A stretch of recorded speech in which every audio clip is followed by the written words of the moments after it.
రైతు సోదరులకు స్వాగతం.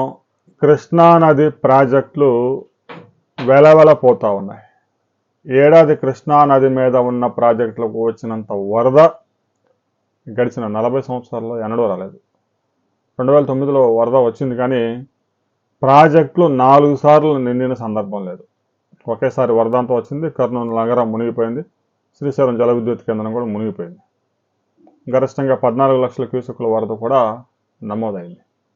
అయితే ఈ ఏడాది అంటే ముగిసిన ఖరీఫ్ రబీ సీజన్లలో కృష్ణానదిలో ప్రాజెక్టులు పెద్ద ఎత్తున వరద వచ్చింది. ఒక 2-3 నెలల పాటు ఆ ఫ్లో కొనసాగడంతో శ్రీశైలం ప్రాజెక్టు 4 సార్లు నిండింది. ఇక ఖరీఫ్కి నీరు సరఫరా అయిపోయింది, ఇక రబీ కూడా కంప్లీట్ అయిపోయింది. అయితే కృష్ణానదిలో నదిపై నిర్మించిన ప్రాజెక్టుల్లో నీటి మట్టాలు పూర్తిగా పడిపోవడంతో విద్యుత్ ఉత్పత్తి మీద పెద్ద ఎత్తున ప్రభావం చూపుతా ఉంది. పీక్ అవర్స్లో ఏదైతే హైడ్రో పవర్ ఉందో సాయంత్రం 6 నుంచి 10, ఉదయం 6 నుంచి 10 వరకు ఇమీడియట్గా కావాలంటే ఉత్పత్తి చేసుకోవడానికి హైడ్రో పవరే సాధ్యం. థర్మల్ విద్యుత్ ఉత్పత్తిని జనరేట్ చేయడానికి కనీసం 24 గంటల ముందు నుంచి ఫైర్ చేయాల్సి ఉంటుంది బొగ్గు. ఇమీడియట్గా విద్యుత్ కావాలంటే థర్మల్లో రాదు. ఇక తాజాగా మనం కనుక ప్రాజెక్టుల మీద, కృష్ణానది మీద ఉన్న ప్రాజెక్టులో జలమట్టాలు మనం పరిశీలించినట్లయితే ఆల్మట్టి ఖాళీ అయిపోయింది, నారాయణపూర్లో నీళ్లు దాదాపుగా లేవు, తుంగభద్రలో కూడా జలాలు కొద్దిగా తాగునీటికి మాత్రమే అందుబాటులో ఉన్నాయి. ఎందుకంటే గేట్లు పెట్టే ఉద్దేశంతో ఆ ప్రాజెక్టులో ఈ ఏడాది పూర్తి స్థాయిలో నీటిని నిల్వ చేయలేదు. ఇక జూరాల 12 టీఎంసీల కెపాసిటీ అయితే ఒక 10 టీఎంసీలు ఉంది. ఎగువ ప్రాంతాల నుంచి ఒక 3-4 వేల క్యూసెక్కుల వరద ఫ్లో వస్తూ ఉంది. వరదని మనం చెప్పలేము, ఫ్లో వస్తూ ఉంది. ఇక శ్రీశైలం ప్రాజెక్టులో 212 టీఎంసీల పూర్తి కెపాసిటీ గాను ప్రస్తుతం కేవలం 43 టీఎంసీలు మాత్రమే ఉన్నాయి. 824 అడుగులకు పడిపోయింది జలమట్టం. ఇక పోతిరెడ్డిపాడుకి ఆపేశారు ఎప్పుడో. హంద్రీనేవా లిఫ్ట్లు పనిచేయడం లేదు. ఆంధ్రప్రదేశ్ ప్రభుత్వం విద్యుత్ ఉత్పత్తి కూడా నిలిపివేసింది. ఎందుకంటే ఇక 824 అంటే ఇంక శ్రీశైలంలో వాడడానికి పెద్దగా నీరు లేదని చెప్పాలి. ఇక నాగార్జున సాగర్ మనం పరిశీలించినట్లయితే 312 టీఎంసీల కెపాసిటీ గాను ప్రస్తుతం 175 టీఎంసీలు ఉంది. కానీ అందులో వాడుకోవడానికి అవకాశం ఉండేది కేవలం ఒక 30 టీఎంసీలు మాత్రమే. 533 అడుగులకి నీటి మట్టం పడిపోయింది. రబీ పంటలకు మరో 15 రోజులు నీరు విడుదల చేయాల్సి ఉంది.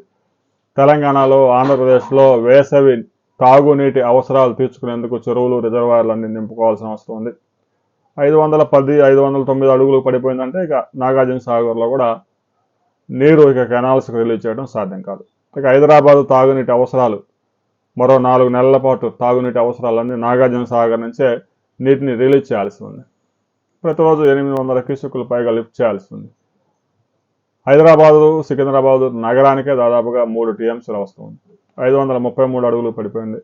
ప్రతిరోజు ఒక అడుగు తగ్గిపోతూ ఉంది. మరో 15 రోజులు ఇలాగ కొనసాగితే 518 అడుగులకి తగ్గిపోయే ప్రమాదం ఉంది. ఇక పులిచింతల ప్రాజెక్టు 45 టీఎంసీల కెపాసిటీ అయితే ప్రస్తుతం 35 టీఎంసీలు ఉంది. అది కొంచెం మెరుగ్గా ఉంది పరిస్థితి. మిగతా ప్రాజెక్టులతో పోల్చుకున్నప్పుడు పులిచింతల్లో 70% నీటిని నిల్వ చేశారు. మరి తెలంగాణ ప్రభుత్వం విద్యుత్ ఉత్పత్తి చేసి కిందకి వదిలేస్తారా?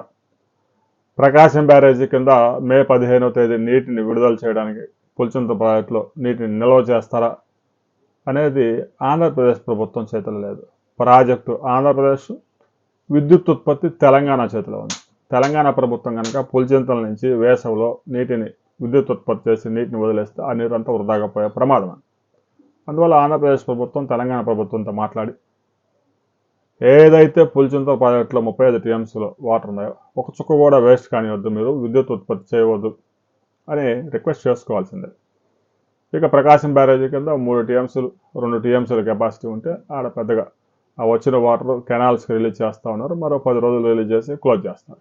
ఈ విధంగా కృష్ణానది మీద ఉన్న ప్రాజెక్టులన్నీ కూడా దాదాపుగా ఒక పులిచింతల మినహా మిగతా ప్రాజెక్టులన్నీ ఖాళీ. పులిచింత ప్రాజెక్టులో కూడా మే 15 నుంచి నారుమడులకు నీటిని విడుదల చేయడానికి లెవెల్ మెయింటైన్ చేస్తూ ఉన్నారు. 35 టీఎంసీలు ఉంచాలని చూస్తూ ఉన్నారు. దాంట్లో ఇంకొక 24 టీఎంసీల వరకు ఉపయోగించుకోవచ్చు. మే 15 ఈ ఏడాది కృష్ణా డెల్టా కింద ధవళేశ్వరం గోదావరి డెల్టా కింద నీటిని విడుదల చేసి జూన్ 15 కల్లా నాట్లు వేయడం ప్రారంభిస్తే కరువును ఎదుర్కోవచ్చు. ముందస్తుగా నాట్లు వేసుకుంటే నవంబర్లో వచ్చే తుఫాన్లు వచ్చే సమయానికి హార్వెస్టింగ్ అయిపోద్ది ఖరీఫ్ అనే ఉద్దేశంతో శాస్త్రవేత్తలు వ్యవసాయ నిపుణుల సూచనల మేరకు రాష్ట్ర ప్రభుత్వం కీలక నిర్ణయం తీసుకుంది. ఎలాంటి ఫలితాలు వస్తాయి అనే వివరాలతో మరో వీడియోలో మనం కలుసుకుందాం.